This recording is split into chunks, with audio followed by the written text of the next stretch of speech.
ఇప్పుడు భారతదేశం వద్ద సుఖోయ్ 30 MKI యుద్ధ విమానాలు 260 ఉన్నాయి. రష్యా సంబంధించినటువంటి యుద్ధ విమానాలు ఇవి మనం కొనుగోలు చేసాం. అయితే వీటిని ఆధునీకరించాలని ఇప్పుడు మన భారతదేశం అయితే భావిస్తుంది. దానికి సంబంధించినటువంటి విషయాలు కూడా మన దేశం మాట్లాడడం జరిగింది. ఎవరు? మన అజిత్ దోవల్ గారు ఇంత కిందటి నెల ఇదే సమయానికి వెళ్లి అక్కడ మాట్లాడడం జరిగింది. 27, 28, 29 మే నెల.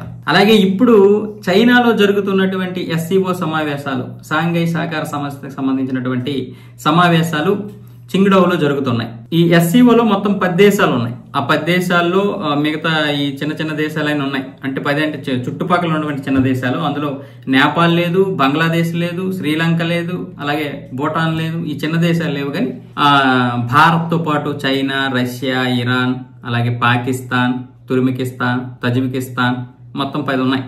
ఈ 10 దేశాలకు సంబంధించినటువంటి రక్షణ మంత్రులు అక్కడైతే 3 రోజులు బట్టి అక్కడే ఉన్నారు. దీని గురించి రష్యా రక్షణ మంత్రి ఆండ్రియవ్ బలోసోవ్తో అయితే మన రక్షణ మంత్రి రాజ్నాథ్ సింగ్ గారు మాట్లాడారు. ఈ సుఖోయ్ 30 MKI యుద్ధ విమానాలను అయితే ఆధునీకరించాలి.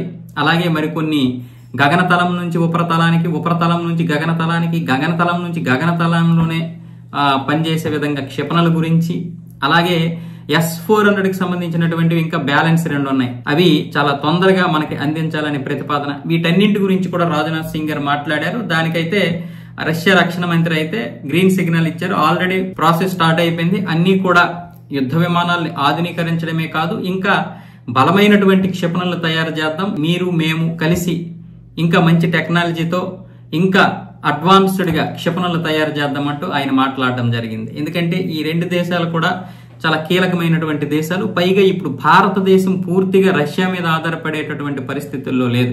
సొంతంగా తయారు చేసుకోవడం, అలాగే ఇజ్రాయెల్ తో సంయుక్తంగా, రష్యాతో సంయుక్తంగా తయారు చేసుకునే విధానాన్ని కూడా ఈ రోజు రూపొందించింది. కాబట్టి అన్ని విధాలుగా భారతదేశం కూడా సాంకేతిక పరంగా ముందుకు వెళ్తుంది.